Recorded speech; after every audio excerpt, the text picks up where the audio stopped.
Greetings, everybody. This is Serpentine451, and welcome back to another episode of Weeb Warriors. And this is for the remaining shows of spring 2020. And joining me, as always, is my good friend Jordan. How you doing tonight, Jordan? I'm hanging in there, Tony. How about you? Well, making sure that my dad's house is in tip-top shape. Nothing more, nothing less. I see you, Tony. Well, but enough of that nonsense. Let's actually get into the shows for this week here, Jordan.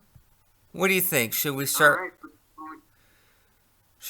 with something more light to then proceed with the fuck shit?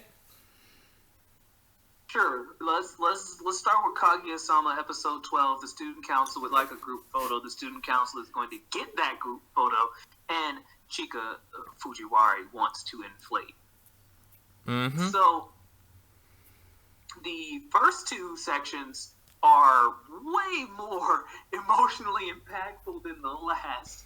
But going in order, the president of the university has requested to take photos of the student council as a part of a advertisement brochure that they are trying to release for, recruiting purposes. Yeah. And oh my fucking god, that guy is full out weirdo. When he was talking to Eno, I was just like, oh no.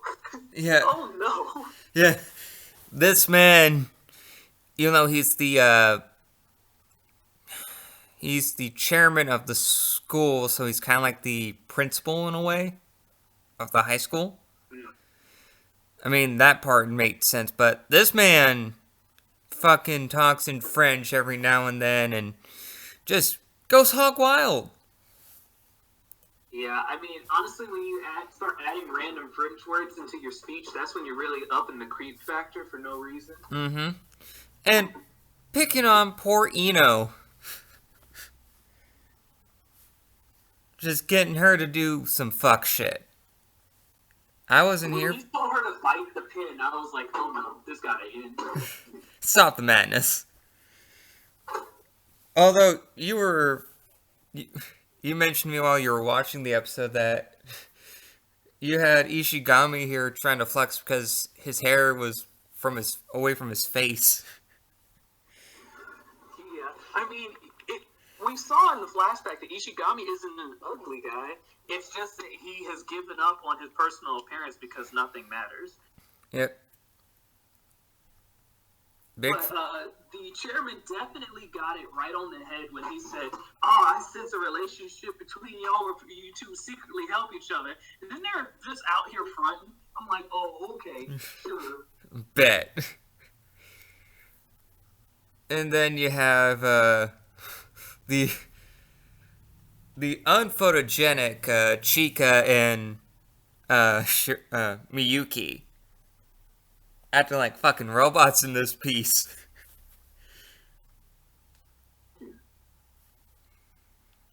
And due to some legal reasons, as part of her family's rules, Kaguya cannot get in any pictures or like any sort of media that the family does not want her to be a part of.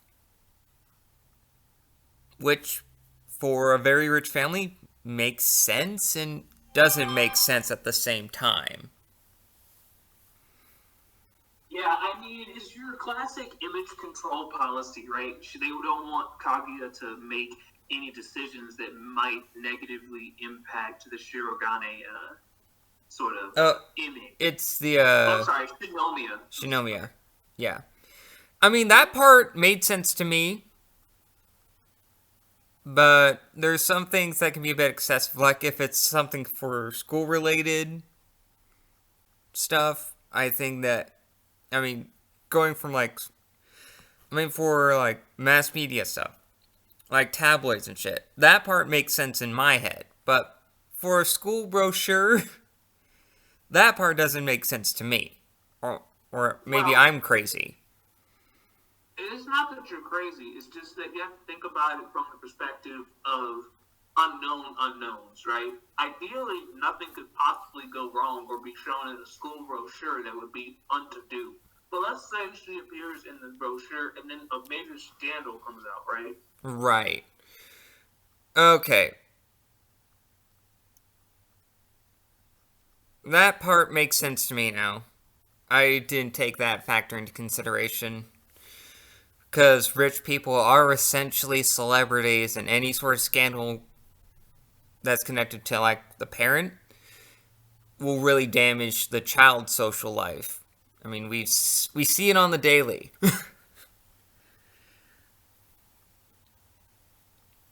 Yeah, it's some real fuck shit, man. But That it is. That it is.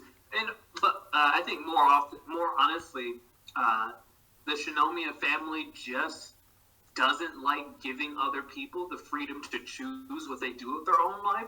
We saw it a lot more in season one, mm-hmm, but in season two, Kaguya is very much more autonomous.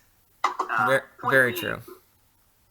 they control every aspect of her life that they reasonably can, and her appearing in media that isn't immediately, which isn't like Shinomiya Corp associated, just is a no go. Definitely. And when you have her at the first part of the first segment, where she explains that her flip phone has all the pictures that she would take for herself as like her little diary of sorts. I mean, I felt for her in that moment where you want to keep all the precious memories that you can control for yourself, only to have that thing that you cherish so dearly ending up getting destroyed because you fumbled it.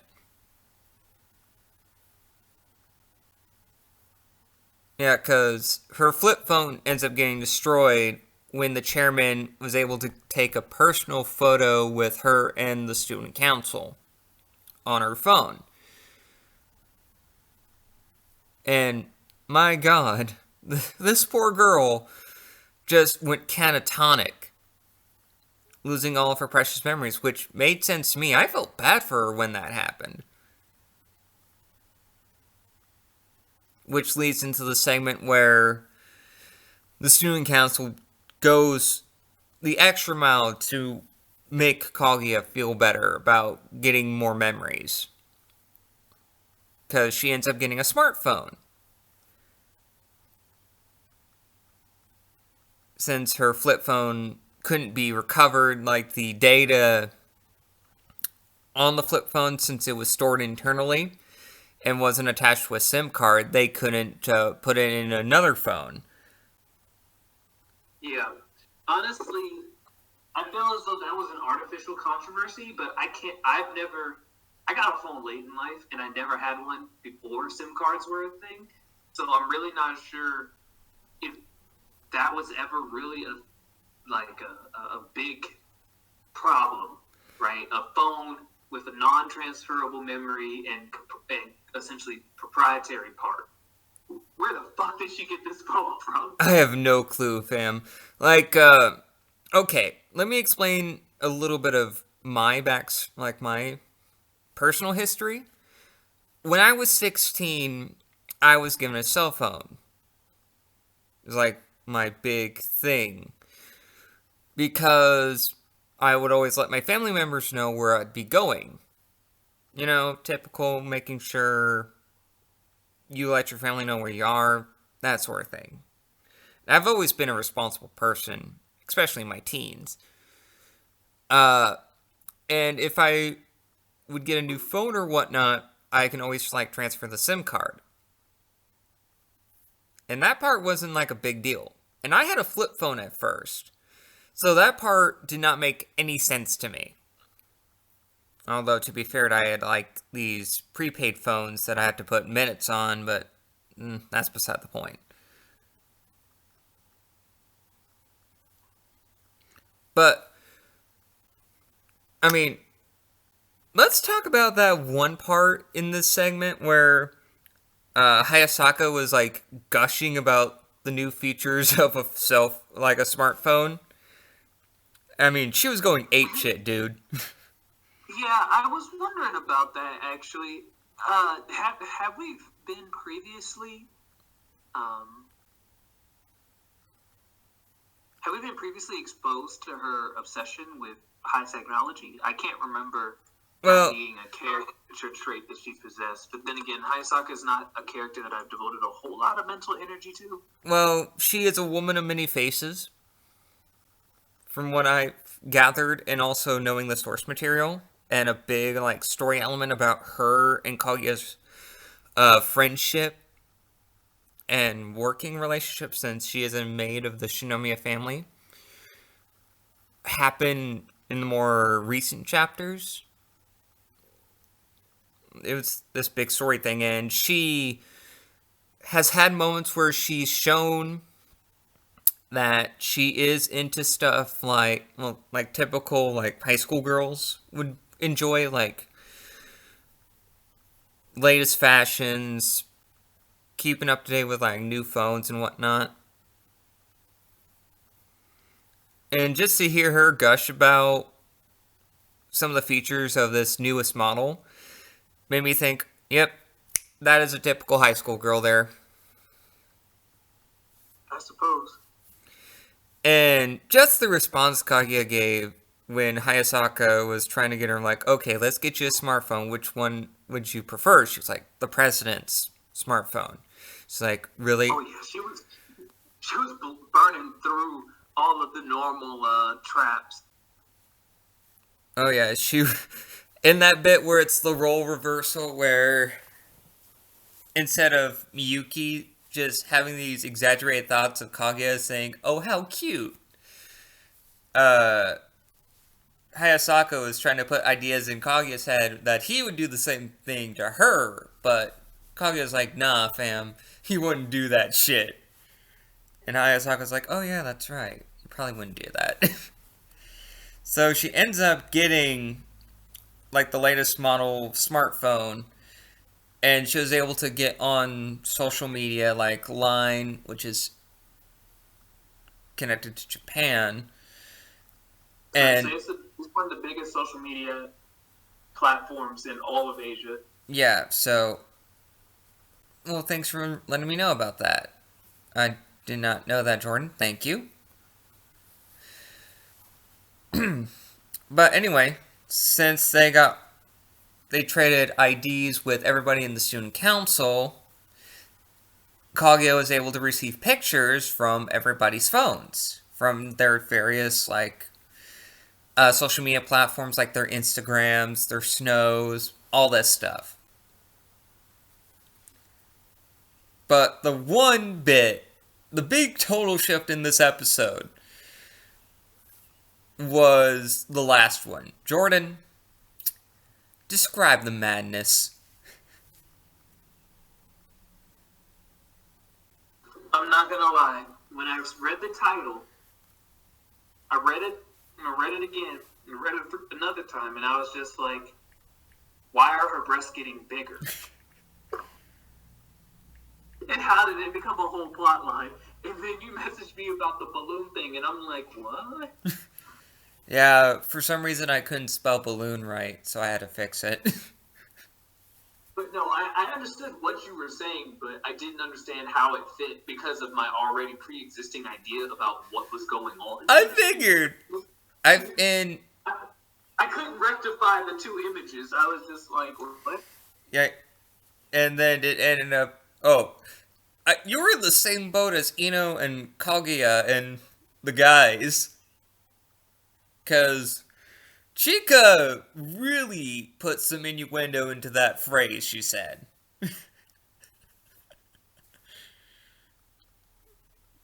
Yeah, the game where you have to pump.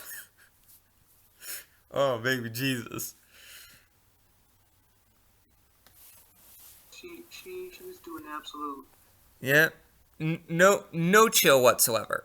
But for all intents and purposes, folks, it's essentially a game where you just have to pump air into a balloon, and the one who pumps the balloon so much that it pops, ends up losing the game.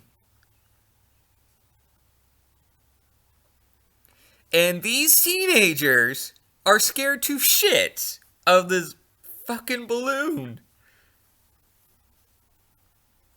Oh, and you get these moments where, like, Ishigami's thinking, oh, I can do this. I've had character development. I got over my struggles. To only turn around and like, yep, one pump's good enough. I'm done. Your turn.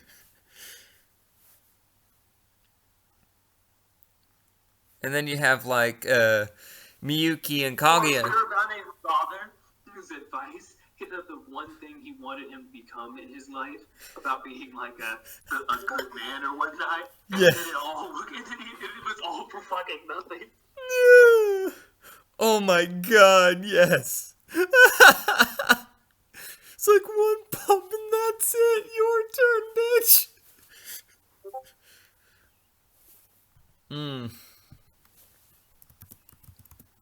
Oh my god. And and then the last bit, the balloon just pops and everyone like goes into space in high heaven and just leave the fucking universe.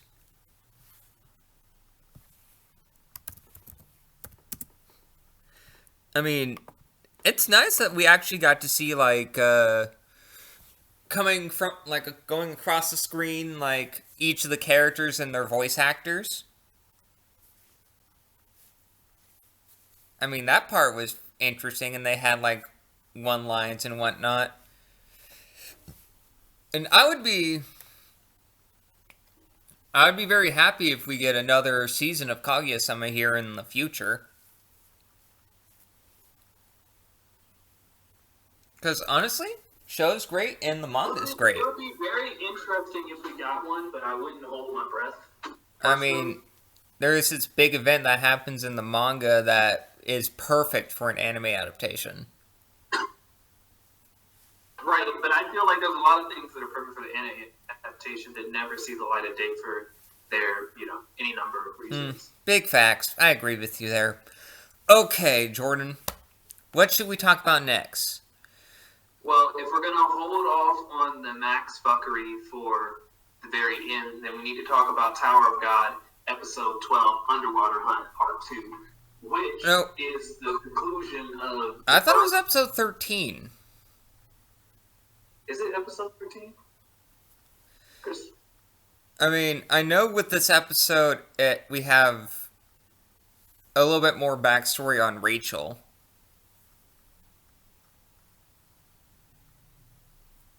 Yep, there's an episode 13 that I did not watch.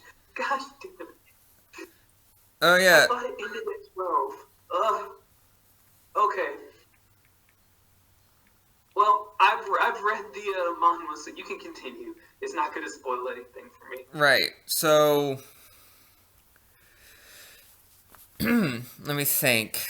Where should I start, Jordan? Oh, the fact that we start the episode where Rachel just pushed Bam out of the fucking bubble. And she goes into this flashback where she meets Hegemon. And Hegemon's like, bitch, you're not qualified enough to climb the tower. What the fuck? I wasn't expecting you. And he's like, okay, why do I have... And I should say, she just starts going off like, hey, I want to climb the tower. I want to see the stars. And Hegemon's like, bitch, you want to become a star. Will you do anything to achieve that goal? He was like, people in hell will ice water. What does that got to do with anything? But you know what? I'll give you a chance. I'll give you one opportunity. Like, murk the person that cares about you more than anything. And I'm like, fuck, fam. And the lengths that this bitch would go to try to reach the top of the tower. Like, she had various opportunities to get rid of Bam. All because she was jealous of how popular he was getting with everybody else. And the fact that she wasn't special enough. Ugh. This fucking bitch. This fucking bitch. Jordan, I have never been. Well, that's a lie.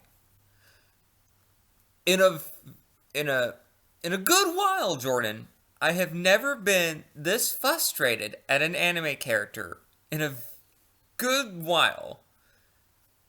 You mean this season? Because I definitely remember back in Darling in the Franxx when Homegirl kissed our boy in front of Zero Two while he was trying to go after Zero Two. You jumped on the hate that hoe bandwagon too. I now that you've reminded me about that, yeah, I've done that. I mean, is it a common occurrence that every season that we cover there ends up being a character that just, like, on a personal level, I just completely dislike? Yeah, I'm trying to remember who it was last season, but it's gone to me now. I mean, this can't be a coincidence. No, it's very much not a coincidence. But since you're the one who has read the source material, and you and Jay have forewarned me about what kind of a person Rachel is, I was like, well, thanks to you guys, I have an idea, but I didn't expect the lengths of this. I'm like, okay, her motivation to do the things that she did, she justified in her own head, but fuck, bitch. Do you really think that getting rid of someone who cared about you, who wanted to just do the right thing for you, when he... Oh my god. Rachel said she didn't want the right thing, damn it. She wanted to climb the tower, damn it. And the only way to climb the tower was to betray Bam, and then to sacrifice him, and then use his friends as tools so that she could continue to climb. Mm-hmm. Because he was more useful to her dead as a memory than he was alive. Because the memory of Bam can't one day wake up and realize how much of a piece of shit she is. Mm-hmm. But at the end of this, and everyone was fucking sad. I would be too if we lost a good buddy. I mean, they made my man Rock cry. You do not do that to the strong alligator man. You don't do that, Rachel. Fuck you. Yeah, it's okay. Everybody hates Rachel. I mean, not everybody hates Rachel, but Oh. Couldn't know from the jump not to trust this hoe. He even said it to her face. Bam would have been happier if I met him first.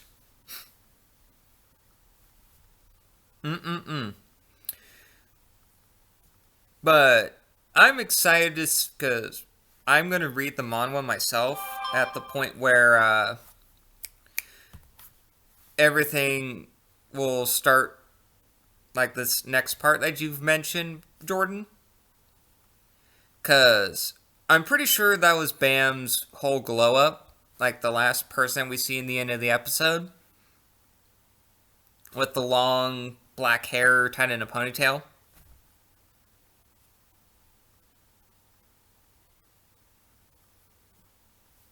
Yeah, I mean, I don't want to say too much, but yes. Okay. I mean, he was being trained by that redheaded chick.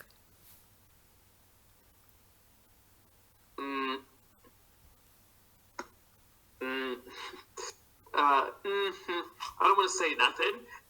Oh, that's just what redheaded chick is very much involved with the path that Bam walks. Yes. Okay, alrighty. And, I mean, the director, Lenora, he decided, yep, I'm quitting. I don't trust this director. Things are sketchy. And he's taking that one asshole during the previous episodes. And he said, yep, we're climbing the tower to figure out this mystery. Oh, man. This show was great. And I'm definitely going to be reading the source material to figure out some more fuck shit for myself. Oh yeah, definitely read the source material because it's amazing. Hopefully they do a second season. Hopefully they do a second season of a lot of the Crunchyroll originals. I mean, not that anyone in Crunchyroll is ever going to see these videos, but in the off chance in hell that you do, Crunchyroll, I will buy things if it gives you the incentive to animate the second seasons of Inspector and Tower of God.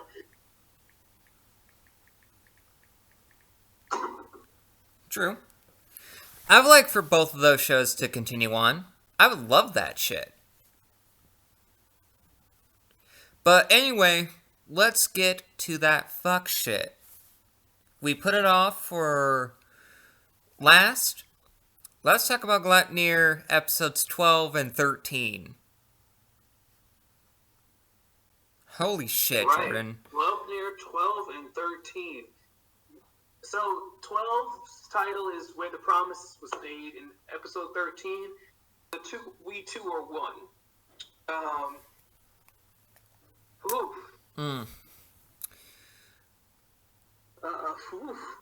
What do I say about this one?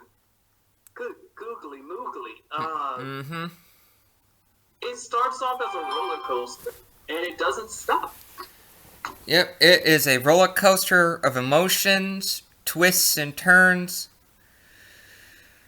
And just full out what the fuckery. But I gotta say, high level, my girl Honoka didn't deserve none of that shit. Oh my god. R.I.P. Honoka.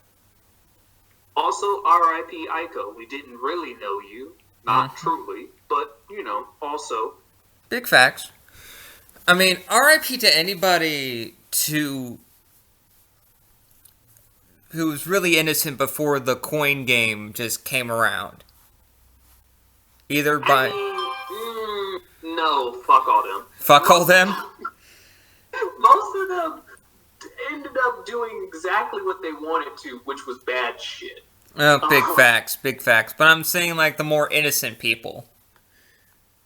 Right. I mean, the innocent who got caught up in it and then died, I do feel sorry for them. But the vast majority of the people we were introduced to in the series were, bad folks. Bad guys. Bad folks. Even Homeboy, the friend that ended up burning in the... Yeah, he was a shitbird. Yeah, I realized, it's just like, was he killing animals? Yeah, I think that's what it was. Big facts. And I was like, okay. Yep. But, okay, so episode 12, we mostly get a little bit more backstory on what the deal with the big-haired kid was. I think his name is Nagato. Or Naoto. He really was into Honoka back in the day. Well, for a long while. When he grew up with Shuichi and all them at the cram school. And as they've gotten older, Honoka went missing and was presumed dead. Well, not presumed dead, but just missing. And one of her family members, a relative, they didn't specify which relative, but like saying that, oh, Honoka left, her father died, and if you find that bitch, don't tell her to come by. She went missing, but if you find her, tell her she ain't supposed to come back. Yeah. Tell her to stay that way. Yeah, she ain't welcome here. And which was super crazy to me, but you know. mm-hmm. But as it turns out, Honoka didn't go missing. She just took Aiko's identity after Aiko committed suicide. Mm. And the way that girl went was because of some sort of bullying.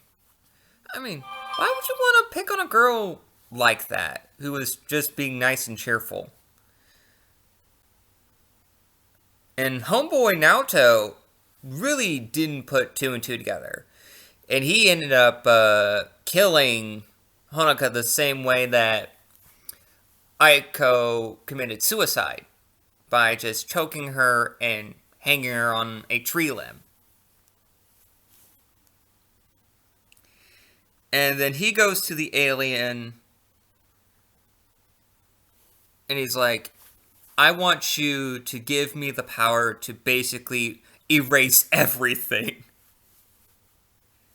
Because I am a horrible human being that killed the love of my life. He blamed everyone else for his murdering.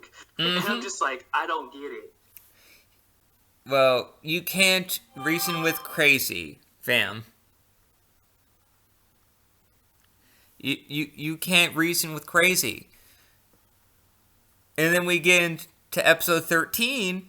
Shuichi's acting gung ho about gathering coins, where he tells the group that ends up disbanding at the end of the series here to give them all their coins so we can put an end to this game.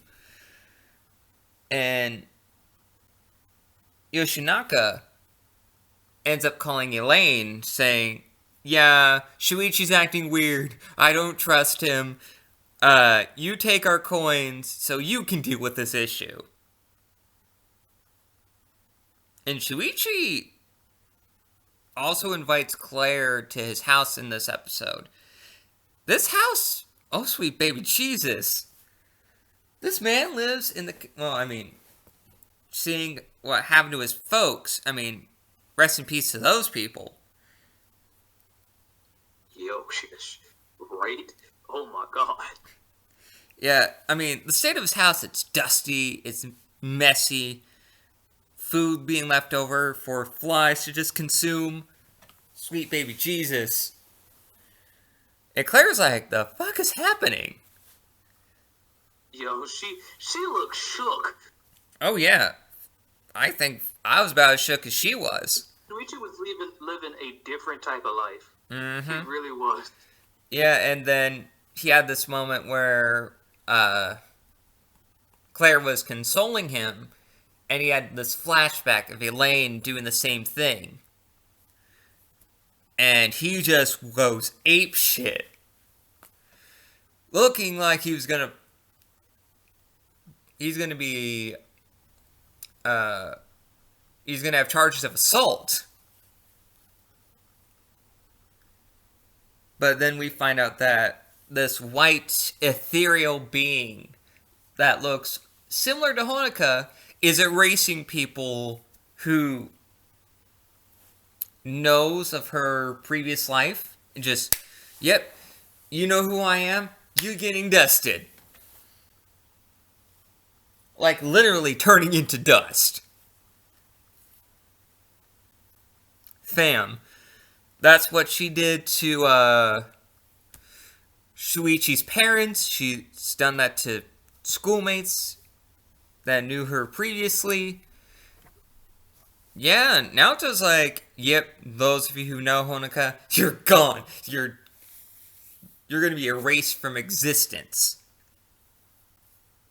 Honoka with that sword, she wasn't here for the nonsense. Uh-huh. And I'm just like, okay. Oh yeah. Homeboy will be ready to, like, get rid of people here. And the messed up shit is where you have those, like, the battle in Shuichi's mind where the multiple Honokas were trying to, like, capture him. And on top of that,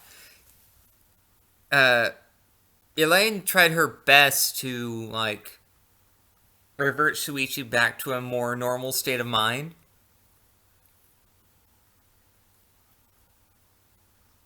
And she was like shook herself. Like, fuck, he wasn't supposed to remember this. Oh shit. Alright, time for you to have your memories erased. Let's get rid of the fuck shit.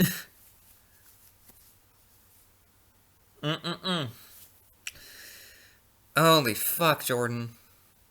These shows, man. These fucking shows. I mean, these 2 episodes. I'm just shook, man.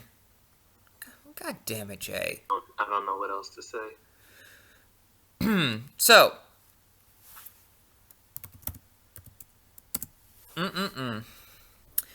So, I do recall us last week talking about what shows we'll be reviewing.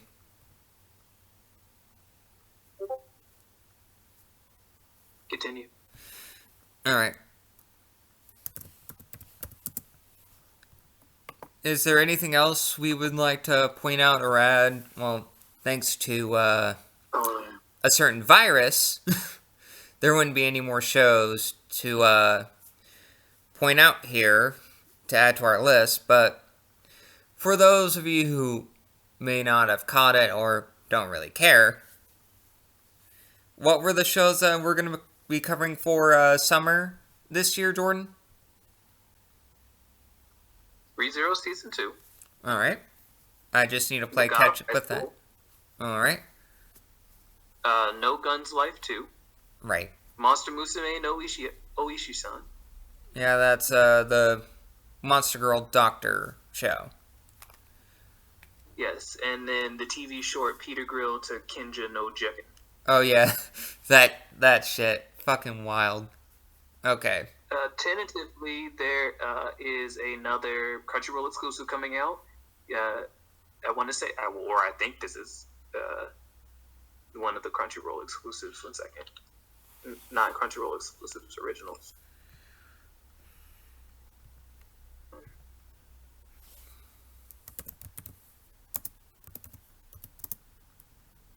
Yes. Gibete? Humans are mysteriously becoming monsters. Danger chases their every move as a samurai and ninja arrive from the Edo period and team up with a doctor in search of a cure. That's also coming out. Could be interesting. Could be shit. We'll see. Yeah. I mean, what do you think of this season overall, Jordan, for spring 2020? This season, spring 2020 was solid.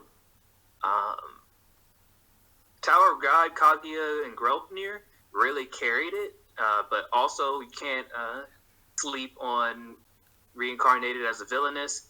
I'm very tired of Shokugeki no Soma, so I will hope they stop making that show.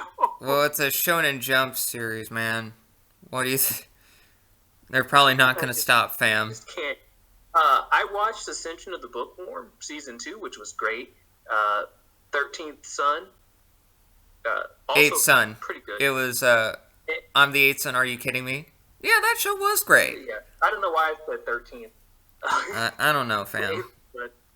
And Princess Connect Redive, which was okay, but the first 12 episodes were literally built up To like one episode. It's 13 episodes long, so it's kind of like, okay. But I thought that show was enjoyable for the most part.